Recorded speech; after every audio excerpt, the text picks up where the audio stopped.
Hi folks, welcome back to the Amazing Education channel. Welcome back. Let's hope we get some electric buses soon. Not these noisy diesel powered or gasoline powered smelly vehicles. Oh my gosh, that actually cause cancer and other deaths around the world. We're moving to electric vehicles. This is part 2 of BMW will not go bankrupt. So now this is part 2. Please like, thumbs up, and subscribe. Also, you might say, well, this video is not really amazing. No, it's about the information. It's not about watching the video. So with all my videos, it's something to listen to. You don't even have to look at it. It's information that's going to benefit you, and whether you expect to hear this or not. I'm a master educator. None of this is financial advice because I'm not a financial advisor and not legally allowed to give financial advice, but I can give education.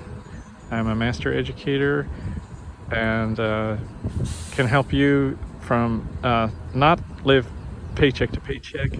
And now I do have a United States perspective because that's where I live, but hopefully it will benefit you no matter where you are. Now back to BMW. So of course any company could take a wrong turn and go bankrupt. So I'm saying that they're not going bankrupt anytime soon. They actually had one of their most profitable years ever in 2021. They are moving toward electric vehicles now, and people make the point I want to talk more about. They say that the old automobile manufacturers don't have the ability to create electric cars because electric cars are more about the programming. It's like a computer on wheels, and it's not like a gasoline engine on wheels. So, well, that's true, but you know what? They can hire people and still stay in business.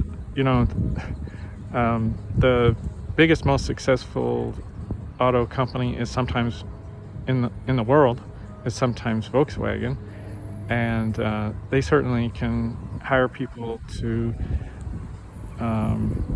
do what they need. They don't have to do everything in-house. General Motors, Ford, they don't have to do everything by themselves. And you could say, well, General Motors went bankrupt. True, Ford didn't, but it was during a very bad time for the banking system that caused that. So they didn't go out of business, but yes, they did need a bailout because they were unable to get the funding and financing that they needed, and they were under extreme pressure from Toyota.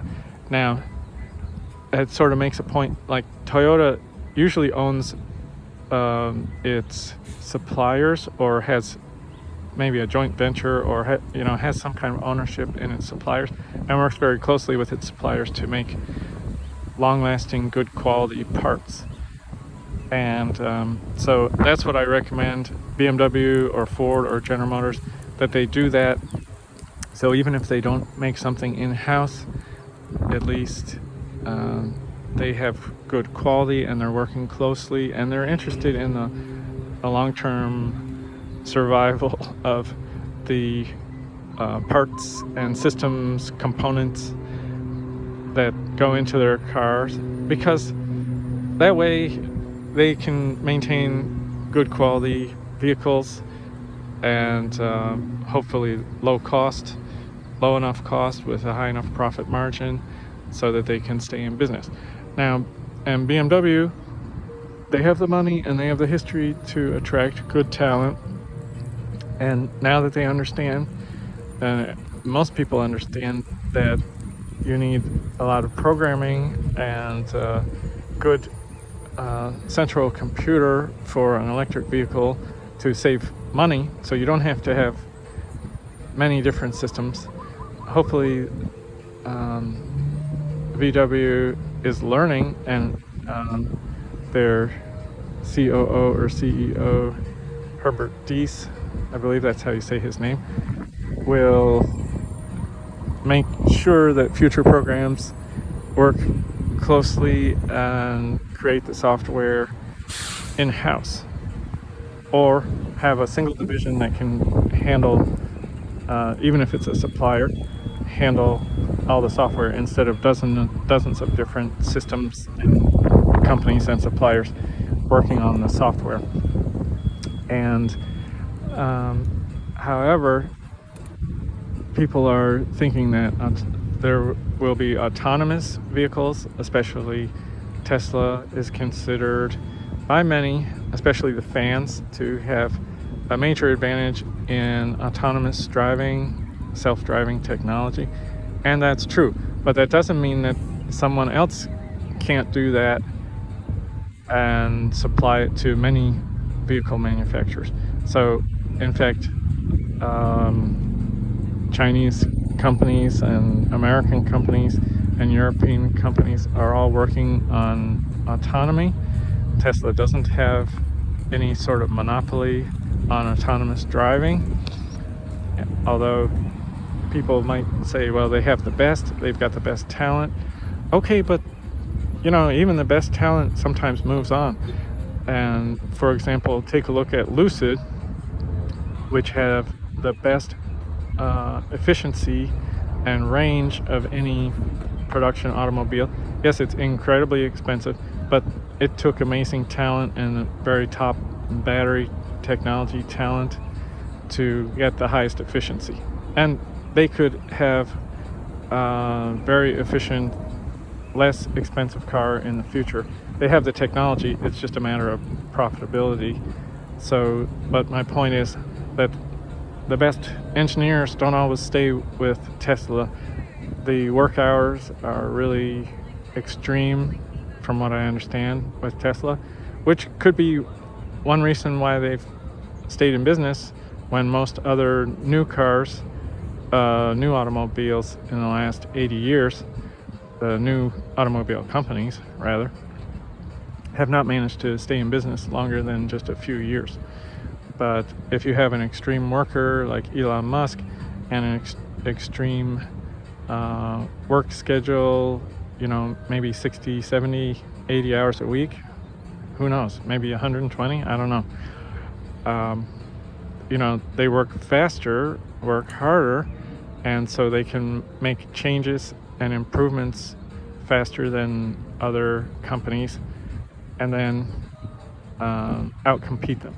So Tesla is definitely outcompeting and eroding BMW's market share, and people are pretty much considering that many Teslas are in competition with the luxury automotive world, like Daimler-Benz and BMW and Porsche and Audi and other vehicles like that, other manufacturers like that.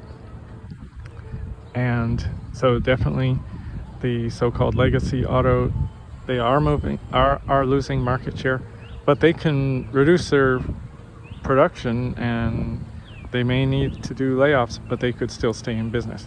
That's part of business, is adjusting as you either gain or lose market share, and stay in business and stay profitable, even if you're a much smaller company. So what puts people into bankruptcy is sudden economic shocks, which they could happen. There's no doubt about it. We could have another banking crisis, and you might argue it's very extremely likely right now because, well, in the United States, the Federal Reserve and the government spending, Federal Reserve inflation of the money supply, is causing people basically, in many cases, to find their current living situation unaffordable. They may end up homeless. The defaults on real estate mortgages, people are not being able to pay those in many cases, especially in retail. So like store owners and businesses that are so affected by the pandemic, many times they're not even able to open again because they failed financially during the pandemic, the height of the pandemic, and store closures and mandatory stay-at-home orders. And so that's going to hurt real estate owners and basically the landlords. And so we could have some sort of financial crisis where there may be large institutions that aren't getting their mortgages paid, and if you have some sort of corruption or poor planning, then we might see another a repeat of 2008-2009 financial crisis, where large financial institutions and banks needed restructuring and a bailout and trying to avoid bankruptcy, and not all of them survived. So we could have it again, there's no doubt about it, and we just need to see. But because that happened so relatively recently, there should be systems in place that people are very sensitive to this, and they realize, okay, well, we don't want that to happen again, and so they may be able to avoid that kind of thing. And so bankruptcy for these legacy auto companies probably wouldn't happen because of the systems in place already. Like, they went through the major shock, and it was just about 14 years ago. So it's basically, recent, very recent. Now, the only thing that could derail it, well, of course, is a insane government spending, overspending, and debt, and massive inflation caused by the truly nutty overprinting of money by the Federal Reserve and by central banks around the world. So yes, you can blame this one on regulation and government policy, like so often. We've got governments fighting in Europe, and even the 2008-2009 financial crisis truly was due to corporate and government policy saying, like, okay, well, you can lend money to people that really aren't qualified to buy homes, and then it all fell apart. You have to look into it to see what I mean, if you're not already familiar with it. But anyway, as I said, it happened so recently that people have planned, and they're sensitive to it, and so they're going to be more cautious. Now, with extreme competition in the automotive industry, that doesn't mean no companies will get close to bankruptcy or close to going out of business. They definitely can. It happens with any industry when there's incredible competition, and people love cars. There's a lot of money in cars, so there's a lot of competition in cars from country to country. But that's another reason, people's loyalty to their country is another reason why some companies keep in business even when there might be better alternatives. Some people say BMW cars are junk, or Mercedes-Benz, Daimler-Benz cars are terrible, but they keep in business. They say the same thing about any company, Ford, GM, Honda, but these